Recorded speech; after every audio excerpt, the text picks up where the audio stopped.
പ്രവർത്തകരുടെ പ്രതിഷേധമുണ്ട്.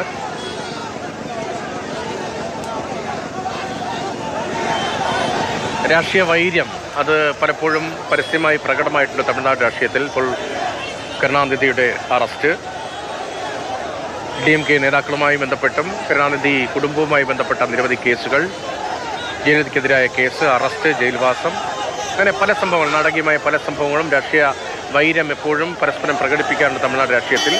ഇപ്പോഴിതാ പ്രതിപക്ഷ നേതാവ് അറസ്റ്റിലാവുകയാണ്. അതൊരു പരാമർശത്തിൻ്റെ പേരിലാണ്. പക്ഷേ ആ പരാമർശം ഒരിടത്തും ന്യായീകരിക്കപ്പെടുന്നില്ല, ആരും ന്യായീകരിക്കുന്നില്ല.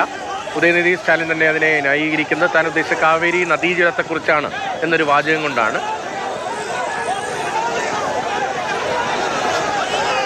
ഉദയനിധി സ്റ്റാലിനും സിനിമാ മേഖലയിൽ നിന്ന് രാഷ്ട്രീയത്തിലേക്ക് വന്നതാണെങ്കിൽ രാഷ്ട്രീയത്തിൽ നിന്ന് സിനിമയിൽ പോയി മടങ്ങി വന്ന ആളാണ്. സിനിമാ ബന്ധമുള്ള വലിയ കുടുംബമാണ്.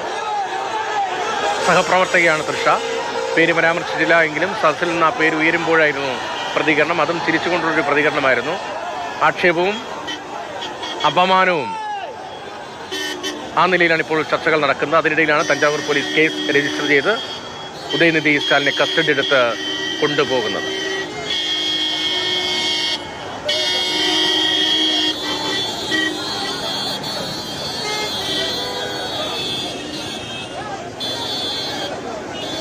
KB ശ്രീധരൻ പരിപൂർണമായി പ്രവർത്തകരുടെ പ്രതിഷേധത്തെ മറികടന്ന് അവിടെ നിന്ന് വാഹനം മുന്നോട്ട് പോയോ?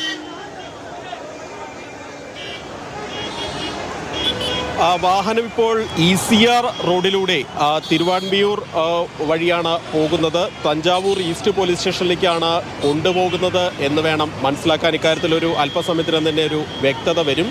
മറ്റൊരു പ്രധാനപ്പെട്ട ഒരു കാര്യം, ഈ ഉദയനിധി നൽകിയ മുൻകൂർ ജാമ്യ ഹർജി ഇന്ന് ഉച്ചയ്ക്ക് ശേഷം കോടതി പരിഗണിക്കുമെന്നാണ് മനസ്സിലാക്കുന്നത്. അതുവരെ സാധാരണ നിലയിൽ മുൻകൂർ ജാമ്യ ഹർജി നൽകിയാൽ ആ ജാമ്യ ഹർജിയിലെ തീർപ്പ് വരെ പോലീസ് വെയിറ്റ് ചെയ്യാറുണ്ടല്ലോ. അപ്പോൾ അവിടെ രാഷ്ട്രീയമായി കൂടി ഈ വിഷയം സജീവമാവുകയാണ്, കത്തുകയാണ്. അതിന്റെ തുടർച്ച കൂടിയാണോ ഈ പോലീസ് നടപടി? തീർച്ചയായിട്ടും ഈ വിഷയം രാഷ്ട്രീയമായി വലിയ പ്രത്യാഘാതങ്ങൾ ഉണ്ടാക്കുമെന്നുള്ള കാര്യത്തിൽ സംശയമില്ല. പ്രത്യേകിച്ച് പ്രതിപക്ഷ നേതാവിനെയാണ് ഇങ്ങനെ കസ്റ്റഡിയിലെടുത്തിരിക്കുന്നത്. അറസ്റ്റ് നടപടികളിലേക്ക് കാര്യങ്ങൾ പോകുമെന്നുള്ള കാര്യത്തിൽ സംശയമില്ല. ഏതായാലും നിലവിൽ അറസ്റ്റ് രേഖപ്പെടുത്തിയിട്ടുണ്ടോ എന്ന് ചോദിച്ചാൽ അതിൽ ഇനിയും വ്യക്തത വരേണ്ടിയിരിക്കുന്നു. പോലീസ് കസ്റ്റഡിയിലെടുത്തിരിക്കുന്നു. ECR റോഡിലൂടെ ഇപ്പോൾ തഞ്ചാവൂരിലേക്ക് കൊണ്ടുപോകുന്നു എന്നുള്ള വിവരം മാത്രമാണ് നിലവിൽ ലഭിക്കുന്നത്. ഏതായാലും കോടതി ഈ വിഷയത്തിലെടുക്കുന്ന നിലപാട് നിർണായകമാവുന്ന കാര്യത്തിൽ സംശയമില്ല. മുൻകൂർ ജാമ്യ ഹർജി കിട്ടിയാൽ ഒരുപക്ഷെ മുൻകൂർ ജാമ്യ ഹർജി കോടതി പരിഗണിക്കുമ്പോൾ എതിരായാൽ അത് സ്വാഭാവികമായിട്ടും വലിയ പ്രതിഷേധങ്ങളിലേക്കൊക്കെ പോകാൻ സാധ്യതയുണ്ട്. അതുകൊണ്ട് തന്നെ വലിയ സുരക്ഷ തമിഴ്നാട്ടിൽ ഉടനീളം, പ്രത്യേകിച്ച് ചെന്നൈ മേഖലയിൽ DMK ശക്തികേന്ദ്രങ്ങളിലൊക്കെ ഉടനീളം ഏർപ്പെടുത്തിയിട്ടുണ്ട്. അതുപോലെ തന്നെ കനത്ത സുരക്ഷയിൽ തന്നെയാണ് ഇപ്പോൾ ഉദയനിധിയെ തഞ്ചാവൂരിലേക്ക് കൊണ്ടുപോയിക്കൊണ്ടിരിക്കുന്നത്. നിലവിൽ ചെന്നൈ മേഖലയിലൂടെ തീരദേശത്തുകൂടെയുള്ള റോഡാണ് ECR റോഡ് എന്നുള്ളത്. ECR റോഡിലൂടെയാണ് ഇപ്പോൾ ഉദയനിധിയെ കൊണ്ടുപോയിക്കൊണ്ടിരിക്കുന്നത്. ഇക്കാര്യത്തിൽ ഇനി ചോദ്യം ചെയ്യാൻ കൊണ്ടുപോകുന്നു എന്നാണ് നിലവിൽ മനസ്സിലാക്കുന്നത്. Joint commissioner of police doctor P. വിജയകുമാറിൻ്റെ നേതൃത്വത്തിലാണ് ഉദയനിധി സ്റ്റാലിനെ ഇപ്പോൾ കസ്റ്റഡിയിൽ എടുത്തിരിക്കുന്നത്. നിലവിലേതായാലും മദ്രാസ് ഹൈക്കോടതിയുടെ നിലപാട് ഇക്കാര്യത്തിൽ നിർണായകമാണ്. ഏതായാലും ഈ ഹർജി അടിയന്തരമായി പരിഗണിക്കണം എന്ന് ഉദയനിധിയുടെ അഭിഭാഷകൻ ആവശ്യപ്പെട്ടു. ഏതായാലും ഉച്ചയ്ക്ക് ശേഷം ഹർജി പരിഗണിക്കും എന്ന് തന്നെയാണ് നിലവിൽ ലഭിക്കുന്ന വിവരം. ഏതായാലും തമിഴ്നാട്ടിലെ പ്രതിപക്ഷ നേതാവ് കസ്റ്റഡിയിലായിരിക്കുന്നു.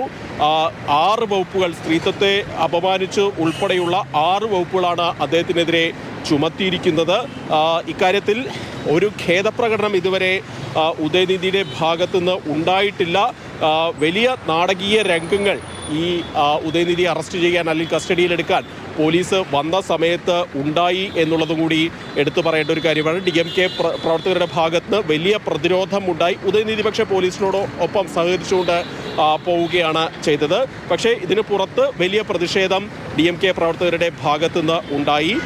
നിലവിൽ ഇക്കാര്യത്തിൽ ഒരു തമാശ, ഇതൊരു കോമഡിയാണ് എന്നുകൂടിയാണ് ഉദയനിധി സ്റ്റാലിൻ പ്രതികരിച്ചിരിക്കുന്നത് എന്ന് വേണം മനസ്സിലാക്കാൻ. ഇതിനൊരു രാഷ്ട്രീയ പകപോക്കൽ ആയിട്ട് മാത്രമാണ് DMK നേതാക്കൾ, DMK വൃത്തങ്ങൾ കാണുന്നത് എന്നുകൂടി ഇക്കാര്യത്തിൽ എടുത്തു പറയേണ്ട ഒരു കാര്യമാണ്. അതുകൊണ്ട് തന്നെ ഇതൊരു വലിയ തരത്തിൽ വിഷയങ്ങളിലേക്ക് പോകുമെന്നുള്ള കാര്യത്തിൽ സംശയമില്ല. ഉച്ചയ്ക്ക് 12 മണിവരെ ഇക്കാര്യത്തിൽ അറസ്റ്റ് തടഞ്ഞിട്ടുണ്ട്. പക്ഷേ ഇപ്പോൾ ചോദ്യം ചെയ്യാൻ കസ്റ്റഡിയിൽ എടുത്തു എന്നുള്ളത് മാത്രമാണ് പോലീസിൻ്റെ ഭാഗത്തു നിന്ന് വന്നിരിക്കുന്ന വിശദീകരണം. അതായത് അറസ്റ്റ് ചെയ്തിട്ടില്ല എന്നാണ് ഇപ്പോൾ പോലീസ് പറയുന്നത്. പക്ഷേ കസ്റ്റഡിയിലാണ്, ചോദ്യം ചെയ്യാൻ വിളിപ്പിച്ചു കൊണ്ടുപോകുന്നു എന്നുള്ള ഒരു കാര്യമാണ് ഇപ്പോൾ പറഞ്ഞുകൊണ്ട് ഇരിക്കുന്നത് പോലീസ് വിശദീകരിക്കുന്ന ഒരു പ്രധാനപ്പെട്ട ഒരു കാര്യം. ഏതായാലും വലിയ പ്രതിഷേധം, വലിയ പ്രതിരോധമാണ് DMK പ്രവർത്തകരുടെ ഭാഗത്തുനിന്ന് ഉണ്ടായിരിക്കുന്നത്. നിലവിൽ TVK സർക്കാരിനെതിരെ വിവിധ വിഷയങ്ങളിൽ DMK പ്രതിഷേധിച്ചുകൊണ്ടിരിക്കുന്ന സമയമാണ്. അങ്ങനെയുള്ള ഒരു സമയത്ത് ഇങ്ങനെ പ്രതിപക്ഷ നേതാവ് തന്നെ അറസ്റ്റിലാവുമ്പോൾ അത് സ്വാഭാവികമായിട്ടും വലിയ പ്രതിഷേധങ്ങളിലേക്ക് പോകും എന്നുള്ള കാര്യത്തിൽ സംശയമില്ല. നേരത്തെ രതീഷ് സൂചിപ്പിച്ചപ്പോൾ തന്നെ മുൻകാലങ്ങളിൽ ഇത്തരത്തിൽ പ്രതികാര രാഷ്ട്രീയം തമിഴ്നാട്ടിൽ സ്ഥിരമായിരുന്നു. കരുണാനിധിയൊക്കെ പാതിരാത്രി അറസ്റ്റ് ചെയ്ത വിഷയങ്ങളൊക്കെ നമ്മൾ മുൻകാലങ്ങളിൽ കണ്ടിട്ടുള്ളതാണ്. ഏതായാലും അങ്ങനെയുള്ള ഒരു പകപൊക്കൽ രാഷ്ട്രീയമാണോ ഇതിന് പിന്നിൽ എന്നുള്ള കാര്യത്തിൽ TVക്കെതിരെ ഒരു പ്രതികരണം നൽകിയിട്ടില്ല. TVK മന്ത്രിമാരുടെ ഭാഗത്തു നിന്നും അക്കാര്യത്തിലൊരു പ്രതികരണം ഇതുവരെ വന്നിട്ടില്ല. ഏതായാലും ഉദയനിധി സ്റ്റാലിൻ പോലീസ് കസ്റ്റഡിയിലാണ്. അദ്ദേഹത്തെ തഞ്ചാവൂരിലേക്ക് കൊണ്ടുപോവുകയാണ് എന്ന് മാത്രമാണ് നിലവിൽ ലഭിക്കുന്ന വിവരം. ഏതായാലും അല്പസമയത്തിനകം തന്നെ കോടതി, അതായത് ഉച്ചയ്ക്ക് ശേഷം കോടതി മുൻകൂർ ജാമ്യ ഹർജി പരിഗണിക്കുകയും ചെയ്യും. തഞ്ചാവൂർ പോലീസ് രജിസ്റ്റർ ചെയ്ത കേസിലാണ് തമിഴ്നാട് പ്രതിപക്ഷ നേതാവ് ഉദയനിധി സ്റ്റാലിനെ ഇപ്പോൾ കസ്റ്റഡിയിലെടുത്തിരിക്കുന്നത്. പ്രവർത്തകരുടെ പ്രതിഷേധം മറികടന്നുകൊണ്ട് കസ്റ്റഡിയിലെടുത്ത് കൊണ്ടുപോവുകയാണ്. അറസ്റ്റിലേക്ക് ഇതുവരെയും എത്തിയിട്ടില്ല. അതേസമയം ഉദയനിധി സ്റ്റാലിൻ്റെ മുൻകൂർ ജാമ്യാപേക്ഷ കോടതി പരിഗണിക്കുന്നുമുണ്ട്.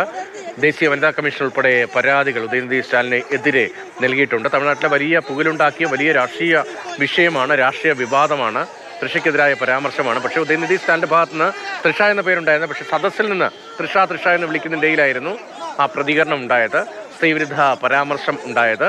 വലിയ പ്രതിഷേധം തമിഴ്നാട്ടിൽ ഉണ്ടാകുന്നു. അതിനിടയിലാണ് ഇപ്പോൾ സർക്കാരിൻ്റെ ഭാഗത്ത് പോലീസ് നടപടി ഉൾപ്പെടെ കേസ് ഉൾപ്പെടെ ഉണ്ടാകുന്നത്. അതേസമയം മുഖ്യമന്ത്രി ജോസഫ് വിജയിയോ അല്ലെങ്കിൽ തൃശയോ ഇക്കാര്യത്തിൽ ഇതുവരെയും പ്രതികരിച്ചിട്ടുമില്ല. BJPയും കോൺഗ്രസും ഉൾപ്പെടെയുള്ള കക്ഷികൾ പ്രതികരിച്ചിട്ടുണ്ട്. പ്രസ്താവനയ്ക്കെതിരെ രംഗത്ത് വന്നിട്ടുമുണ്ട്.